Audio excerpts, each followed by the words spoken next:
Kungi.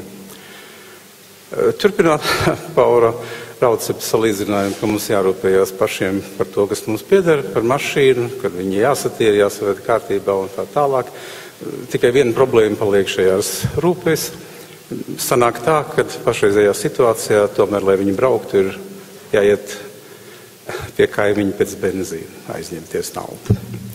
Tas tā. Es esmu vēsturnieks pēc savām interešu un darbības sfērām, filozofijas un Eiropas kultūras vēsturnieks, bet man vēsture nav tikai tāda atsevišķināta intereses objekts, bet viņi vienmēr man ir mudinājums un iemesls, lai pārdomāt attiecības mums šodien ar īstenību un to, kā mēs dzīvojam. Jo katram procesam, kas ir sākusies senatnē, ir sava loģika, un šī loģika tā vai citādi atkārtojās no jauna, un tāpēc par to, ko mēs runājam par demokrātiju un tās attīstības problēmām, vislabāk varbūt ir ilustrēt to ar pašas demokrātijas dzimšanas piemēru, tas ir ar seno Grieķiju, un padomāt, pārnest šo materiālu, varbūt jūs paši to varat paralēli izdarīt savās galvās uz mūsdienām. Grieķijā 7. gadsimtā pirms mūsu ēras sākās process. Tas ir, Grieķi novāca despotisko valdnieku varu. Viņus tā vai citādi viņi atteicās no amata, no varas, vai arī citur viņus arī vienkārši nosita un sāka dalīt varu savā starpā. Sākās amata sistēmas veidošanās, varas dalīšanas starp amatpersonām un tā tālāk, un vienlaicīgi viņus izvirzīja jautājumu, kā dzīvot tālāk. Un sanāca savos sajietos laukumā, ko tas nosauc par agoru, kas arī nozīmēs sajiešana, sanākšana, tāpat kā romiešiem tas būs forums, un uzsāka tur jaunu dzīves principu meklēšanu. Un vienojās par to, ka viņi dzīvos saskaņā ar likumu. Nevis vairāk saskaņā ar valdnieku pavēlēm, un nevis vairāk saskaņā atbilstīgi kaut kādām klānu attiecībām, bet tieši likums būs noteicošais princips cilvēku dzīvē. Bet viņi, protams, sanākot pirmo reizi un nezinot vēl, ko nozīmē dzīvot atbilstīgi likumam, tomēr vērsās pie sava laika gudrākiem cilvēkiem un izvirzīja uzticot viņam dot, jo nevarēja sarunāt. Sarunas uzsāka, bet nonākt pie vienotas slēdziena nevar. Un tāpēc izvirzīja cilvēkus, kuri zina šīs lietas varbūt labāk, kuriem var uzticēties un dodiet mums likumdošanu. Pirmais no tādiem likumdevējiem senajā Grieķijā 7. gadsimtā pirms mūsu ēras bija Drakons. Viņš ķerās pie darba, un kāds viņa bija pirmais lēmums, ka likumiem ir jābūt bargiem.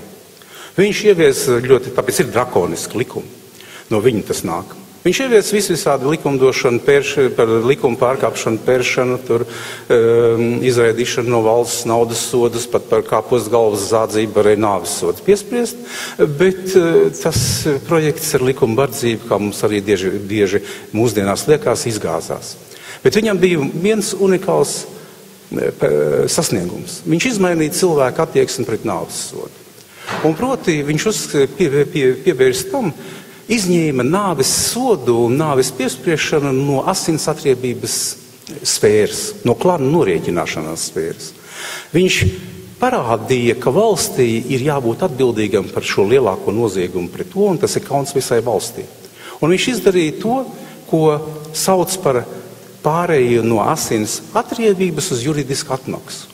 No izrēķināšanās uz sodu, ko kontrolē likums. Tas ir tieši šajā visskarbākajā sankcijā, kas ir attiecībā pret cilvēku un pilsoņu dzīvību, viņš ieviesa likuma principu. Likums noteiks to, un nevis vienkārši cilvēku patvaļa, vai vienkārši atriebības kāra, vai vēl kaut kāda tam līdzīga. Bet tā vai citādi likumi, protams, bargi likumi nedarbojās tad, jo iztrūka viena būtiska lieta, ko novērsa nākošais likumdevējs Solons. Cilvēki atradās tā vai citādi konflikts stāvoklī, konflikti turpinājās, sarunāties nevarēja, likumi, bardzība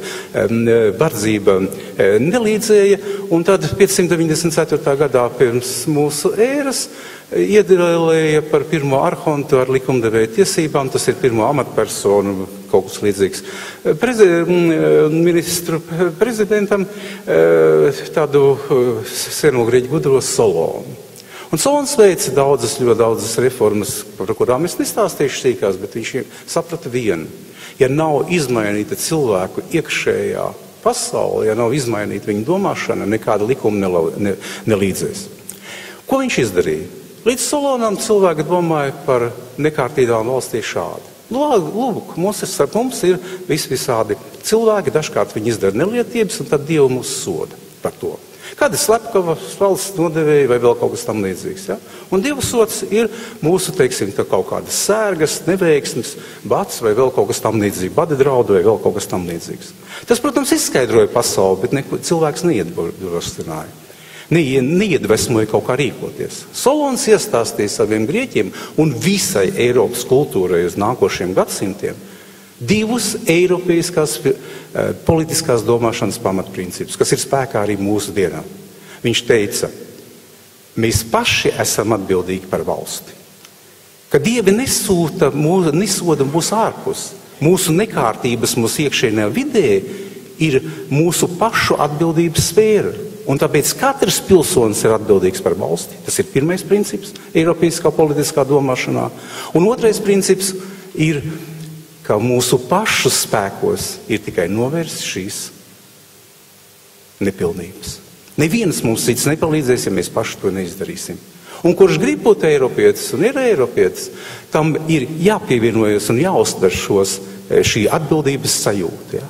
Atbildības sajūta par valsti, kas ir universāls attiecībā pret visu eiropeisko. Lūk, tāda atbildības sajūta nepazina neviena civilizācija, nevienā citā, ne austrumos, ne kaut kur citur.